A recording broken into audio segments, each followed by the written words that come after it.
Reels वाली बहू। प्रज्ञा को रील्स बनाने का बड़ा ही क्रेज है और वो दिन भर रील्स बनाती रहती है। खाते पीते घूमते फिरते घर में कॉलेज में रील्स बनाने के कारण प्रज्ञा पूरे कॉलेज में हाईलाइटेड है। जहां उसकी रील्स सभी को पसंद आते हैं, वहीं मनीषा चिंता में डूबी रहती है।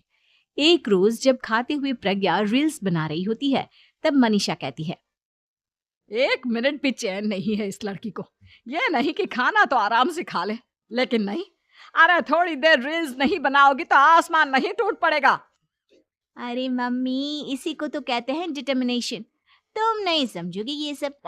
हे भगवान, इस लड़की को सद्बुद्धि दे। जब देखो तब टेढ़ा बाका मुंह बनाती रहती है।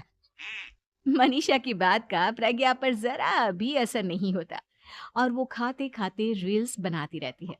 दिन बीतने लगते हैं और देखते देखते प्रज्ञा का कॉलेज भी खत्म हो जाता है। आए दिन कोई ना कोई मनीषा को प्रज्ञा की शादी करवाने का सुझाव दे जाता है। सब ठीक ही कहते हैं, प्रज्ञा की शादी कर देनी चाहिए। अपने घर के काम काज में व्यस्त हो जाएगी तो खुद ही ये रील्स और नाच गाना बंद हो जाएगा। मनीषा और प्रेम प्रज्ञा के लिए एक अच्छा लड़का ढूंढने लगते हैं और तभी विकी का रिश्ता प्रज्ञा के लिए आता है, जिसने प्रज्ञा को उसकी रील्स देखकर पसंद कर लिया था। अगले दिन विकी अपने माता पिता के साथ प्रज्ञा के घर पहुंच जाता है और प्रज्ञा साड़ी पहने हाथों में चाय की ट्रे लिए उनके सामने आती है। जब विकी को पसंद है तो हमें भी बहू पसंद है। बहन जी, आप बारात की तैयारी कीजिए। एक बार लड़का लड़की अकेले में बात कर ले तो अच्छा रहेगा। हाँ हाँ, क्यों नहीं। मनीषा विकी को प्रज्ञा के कमरे में भेजती है, जहाँ प्रज्ञा पहले से ही रील्स बना रही होती है। तभी विकी कहता है, आ गए आपके साजन जी। हमारे साथ ये रील्स कंप्लीट करती तो और भी अच्छा रहता। अच्छा जी, अब आ ही गए हैं तो बना ही लेती हूँ आपके साथ। दोनों मिलकर रील्स बनाते हैं। जब वी मीट और तुरंत पोस्ट भी कर देते हैं। फिर विकी कहता है, जब आप साड़ी में चाय लेकर आए तब मुझे लगा कि कहीं मैं गलत घर में तो नहीं आ गया। अब सही है। दोनों की शादी पक्की हो जाती है और शादी के दिन भी प्रज्ञा रील्स बनाने से चूकती नहीं।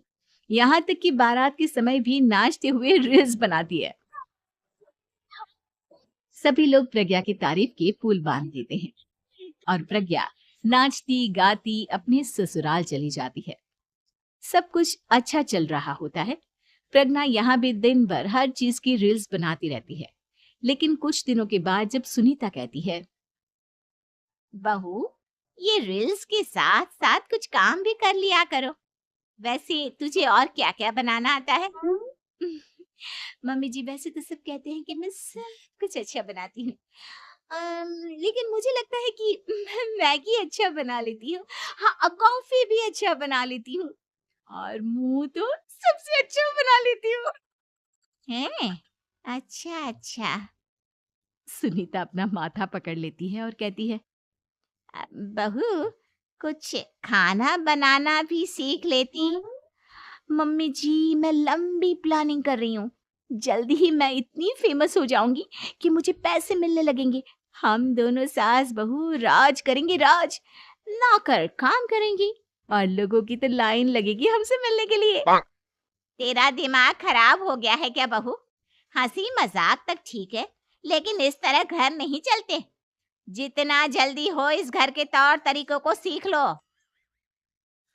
प्रज्ञा मुंह घुमाकर चली जाती है और तुरंत उसी वक्त एक रील बनाती है। ये देख सुनीता का गुस्सा 7वें आसमान पर चला जाता है और विकी के घर आती ही सुनीता उसे सब कुछ बताती है। विकी भी अब प्रज्ञा की इन हरकतों से परेशान हो जाता है। तुम टेंशन मत लो मम्मा, मैं देख लूंगा। विकी कमरे में जाता है तो देखता है कि प्रज्ञा रील्स बना रही है। विकी बड़े ही प्यार से प्रज्ञा से कहता है, प्रज्ञा, इन सब के लिए मैं तुम्हें मना नहीं कर रहा हूँ, लेकिन फिर भी हर वक्त तो ये अच्छा नहीं लगता ना। समझने की कोशिश करो, मुझे भी तुम्हारा थोड़ा वक्त चाहिए। मैं जब ऑफिस से आता हूँ तुम मुझे समय देने की जगह इसी में लगी रहती हो। तुम ज्यादा ही सोच रहे हो। तुम भी मेरे साथ रील्स बनाओ ना, तुम्हें भी बहुत अच्छा लगेगा। तुम्हें इज्जत से कोई बात समझ में नहीं आती क्या?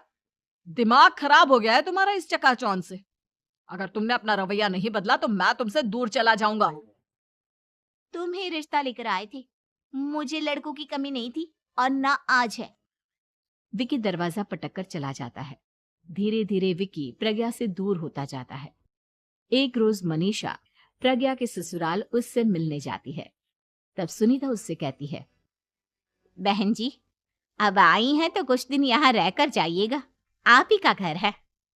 हाँ मम्मी, बहुत दिन हो गए तुम्हारे साथ एक भी रील नहीं बनाई मैंने। प्रज्ञा तुरंत अपने फोन में रील्स ऑन कर लेती है। ये सब मुझसे नहीं होता। तेरा ये भूत अभी तक नहीं उतरा क्या? बहन जी, आप कुछ कहती नहीं क्या इसे? जब आप ही कुछ नहीं कर पाई तो मैं कर ही क्या सकती हूँ, सास तो वैसी ही बदनाम है। शाम को घर की लाइट चली जाती है और मनीषा प्रज्ञा से कहती है, मेरे घुटनों में बहुत दर्द हो रहा है, तू लाइट का कुछ इंतजाम करना बेटा। अच्छा, कैंडल जला देती हूँ मम्मा। प्रज्ञा गाते हुए कैंडल जलाती है और खिड़की के पर्दे के पास रख देती है। मनीषा, जिसे बहुत दर्द हो रहा है, वो सो जाती है और प्रज्ञा हमेशा की तरह अपने रील्स में लग जाती है। उधर कैंडल की वजह से पर्दा आग पकड़ लेता है और मनीषा के कमरे में आग लग जाती है। बचाओ, कोई है, बचाओ। सभी भागते हैं और विकी कमरे की आग बुझाने में लग जाता है, लेकिन तब तक मनीषा आधी जल चुकी थी। मनीषा की हालत देख प्रज्ञा रोने लगती है। विकी मनीषा को तुरंत हॉस्पिटल ले जाता है और उसे एडमिट कराता है। विकी प्रज्ञा से कहता है, देख लिया ना, तुम्हारे इस नाच गाने की वजह से आज तुम्हारी माँ की जान जाते जाते रह गई। अब पता नहीं तुम और क्या चाहती हो। उधर डॉक्टर कहते हैं, इनकी हालत बहुत नाजुक है, आधे से ज्यादा जल चुकी है। प्रज्ञा रोती हुई मंदिर में जाती है और भगवान के आगे जाकर कहती है, भगवान, मेरी माँ को ठीक कर दो, मैं कसम खाती हूँ हाथ से ये रील्स बनाना छोड़ दूंगी, बस मुझे मेरी माँ वापस मिल जाए। 2 दिन बीत जाते हैं और मनीषा खतरे से बाहर आ जाती है। पेशेंट अब ठीक है, आप लोग उनसे मिल सकते हो। सब कोई मनीषा से मिलता है और प्रज्ञा सबके सामने अपना फोन तोड़ देती है। मुझे माफ कर दो मम्मा, मैंने तुम लोगों की बातों को नजरअंदाज किया। बेटा, कोई भी चीज जरूरत से ज्यादा खराब है।